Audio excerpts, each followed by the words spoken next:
Hello, welcome to Lemon Studios, where we talk anything and everything in entertainment. I'm, of course, the Lemon himself, Zeke Lemon, and this is my review for Backlash. But before we get into that, let's get the house clean out of the way, shall we? I'm going to leave a like, comment below, let me know your thoughts on Backlash, and of course, hit that subscribe button, as it helps me grow into my YouTube career. I would greatly appreciate it. Now, let's get into the review, shall we? So, if you've been following me for this whole entire build-up to Backlash, you will know that I've been very critical of it, how I felt like, hey, it kind of feels like an afterthought. We didn't really know the whole entire card until the week of. There was only 5 matches. The builds have been pretty decent. Jey and Damien, the promos were all right, but didn't really feel like a world title type match. Maybe not necessarily. Cody and AJ, matches only announced a week before the show, and they only get 2 segments, but they didn't make them count. Guess we had a good main event, and then everything else in between. And then we get to the show, or necessarily we get to France, because the SmackDown before got me hyped for the show just because the crowd alone was just taking over, and the chants that they have and the songs they sing, it was just electric. Commentary said it during the show, but The Rock with the goosebumps, feeling the mana, if you will. I definitely felt that too, because all the way through, the crowd was just the show stealers. We may not remember any of the matches a year from now, but we will remember that crowd, especially when hopefully we get back there as soon as possible, because that was honestly the best crowd I've ever watched, I've ever seen in the 15 years that I have been a wrestling fan. But I mean, not only that, all the matches really delivered to me. I don't even think, if you take the crowd out of it, because they added so much, they elevated every match, by multiple times. But even if you take the crowd out of it, I think every match really delivered. I mean, the opener between the Kevin Owens and Randy Orton versus the Bloodline 2.0 was one of the best openers I've seen in a long time. I mean, my dad was going nuts throughout all of it. And, he can usually be pretty calm throughout it, but that, I mean, you would have thought it was another WrestleMania match with how he was going. And I loved every second of it too. The only problem I had with it was the beginning of that. Tama Tonga was kind of getting his ass kicked the whole entire time. And it's just, we've been building Tama Tonga to be like this kind of like monster, if you will, where he can just kill you at any moment, as if he was like a sniper. And it was just like at the beginning on, like Orton and Owens were just really having their way with him. And I'm not sure if that was the right way to go. Now, they did fix it in the second half. He did get his stuff in, and he looks great. And I mean, the moment where he turns to Orton and he starts laughing and he's ready to go with him. Great moment, great moment. To me, especially in his debut, I would like to see more offense from him. But that's a very minor nitpick, because the match itself was absolutely phenomenal. Again, one of the best openers that I have seen in a very long time. Not just for a B-show pay-per-view, but just a pay-per-view overall. I think this opener kicks both openers at WrestleMania out of the way, because again, it was just a great time. And I mean, and of course the crowd added on to it. But again, if you take the crowd out of it, I think the match itself is great as well. And then the triple threat, Tiffany, Bayley, and Naomi, and they did this, they executed this personally, because the main goal was to get Tiffany over as a true main event player. And they absolutely did that. She got her stuff in, the Alabama Slam win, the cartwheel, her doing the moonsaults. My stepmom, who is not even the hugest wrestling fan, and she was watching it with us, she was like, damn, that Tiffany is actually really good. To get her to be saying that is something. to be completely honest with you, because usually she's just like, yeah, they do flips. But no, she was totally taken aback by Tiffany. And the fact that Naomi and Bayley had to tag team in order to take Tiffany out really sets her over. And I really do think that once we do that one-on-one program with Bayley and Tiffany, I think Tiffany's going to take it. And probably rightfully so. I don't know how much longer it is, because I do still think even by next month it'll be too soon to take the title off Bayley. But man, if we can keep this going with the title matches at Money in the Bank, I think we really got something here with her, because she did great. Unfortunately, Naomi was there just to take the pin, but I did like how we did the ending, where it was a battle of a surprise roll-up, where it's basically telling the story, and it was the only one on the show. That's a big thing. And basically, they were just saying, hey, Bayley's probably not necessarily better than Naomi, but she was better by 3 seconds and just outsmarted her. So the whole match, great. The ending, chef's kiss, and just everything that went into it. And then, of course, you know, the crowd singing the songs and all that stuff and going Tiffy time. And then, of course, the hey baby, but it's hey Bayley. Just added much more to it. And, of course, Naomi getting love, too. This was a great women's title match. This is, again, it was probably better than the Mania ones. Because I really do think all three of them brought it. Now moving on to the third match. What was third? The World Heavyweight title match between Damien and Jey. Again, so, you know, the build-up, I was like, yeah, the promos have been all right. Again, doesn't really necessarily feel like a world title match, let alone a pay-per-view match or premium live event. But when they got in there and they started doing the matches, now, of course, Jey having one of the best entrances probably since Sami Zayn in Canada,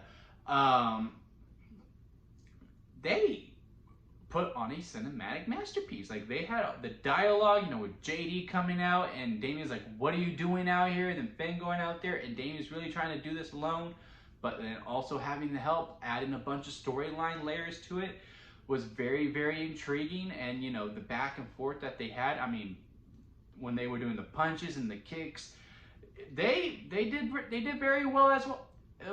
Good as well. I would say probably out of all 5 matches, this is probably 4th.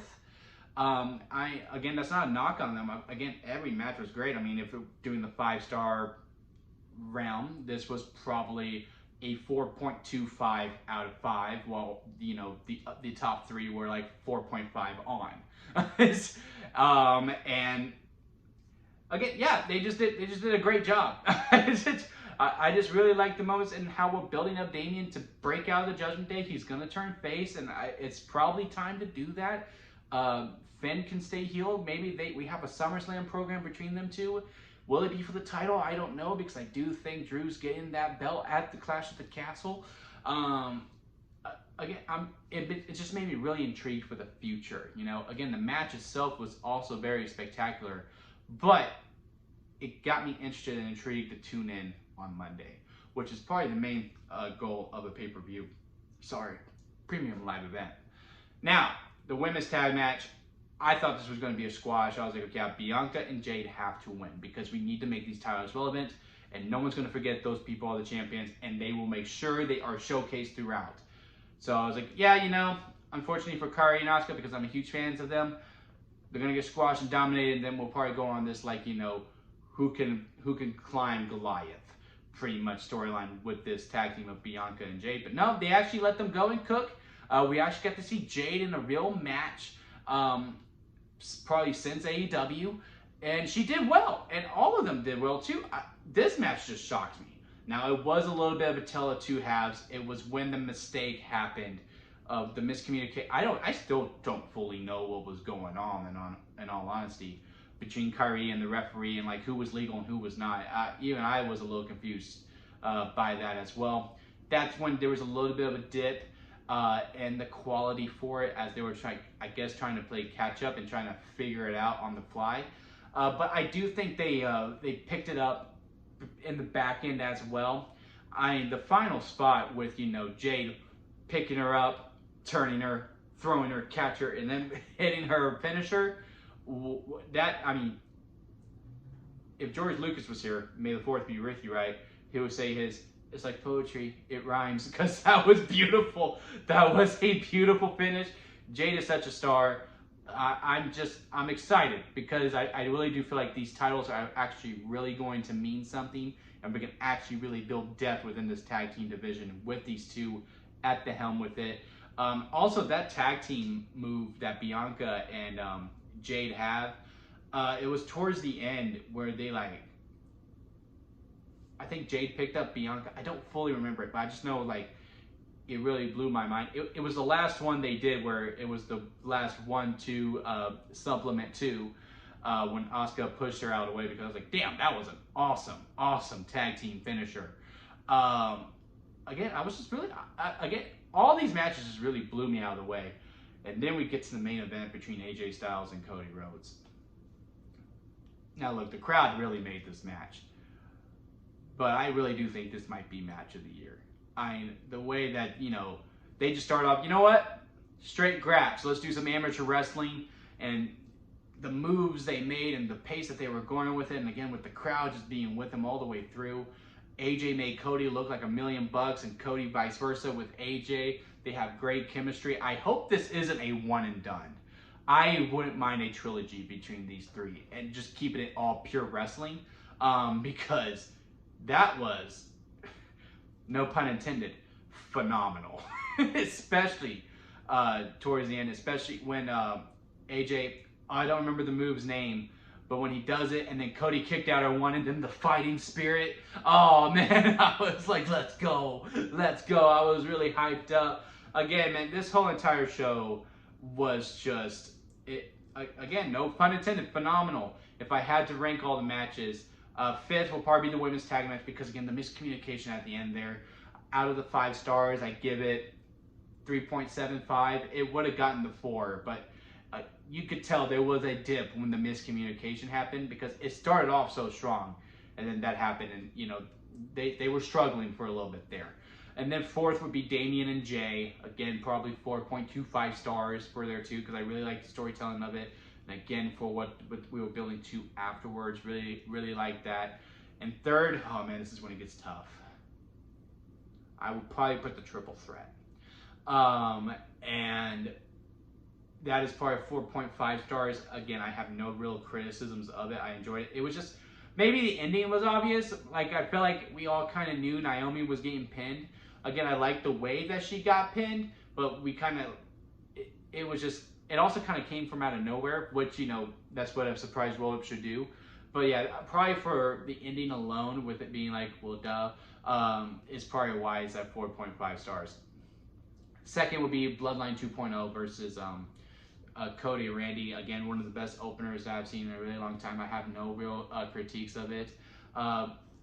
We did know someone was going to interfere. We thought it was Fatu, but no, it's Tama Tonga's brother that I cannot remember the name yet. I'm horrible with name, guys. You're going to have to bear with me on that. But I'll learn it soon enough because I know he's going to be a key player. Him joining the Bloodline, and also Paul Heyman looks like he's turning face a little bit because like he's showing a lot of sympathy because he's scared of them. Again, the only thing is that we just need to make Solo and Tama Tonga more of a threat. Have them squash some people just to build them up instead of this whole, tell it 2 halves. Because again, if Solo was like, oh, I'm going to be the new tribal chief, and like the first 10 to 15 minutes, you're just getting your ass kicked. It's really hard for me to buy in fully. Again, they should have won. They did win, and they did win with help. And they did get their stuff in. I mean, it was a pretty fair 2-on-2. Just have them be on the attack first. That's all I'm going to say. And man, 4.75, 6 stars in the Tokyo Dome. AJ Styles versus Cody Rhodes. I loved everything about this. This is my type of wrestling. If this is a main event scene with Cody Rhodes, I'm all for it. Keep the belt on him forever. I was all for, hey, we can hot potato around the titles a little bit. It's going to be fine because, it's a fresh slate. We need some hot potatoes because everyone has these long reigns. Now, let Cody go on for 5 years because if these are the type of matches I'm going to have a great time. So yeah, those are my thoughts on Backlash. I had a great time with it. On the limit scale, it's a strawberry lemonade. I absolutely loved it. It's a great start to this new era, post-WrestleMania. Really look forward to King and Queen of the Ring, especially since, that seems more motivated because they are really pumping that up. Can't wait for some of those matches. Ilya versus Ricochet and Gunther and Sheamus running it back on free TV. Get out of here. Wow, I am really excited for that.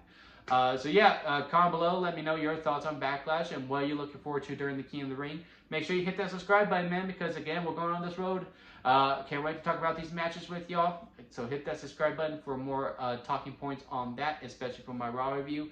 And again, if you like movies, hit that subscribe button as well. I also do movie reviews here. That is what was the main focus on this channel, and now wrestling and movies are kind of equal. So yeah, hit the subscribe button for that too. And until next time, guys, I'll see you here at Lemon Studios.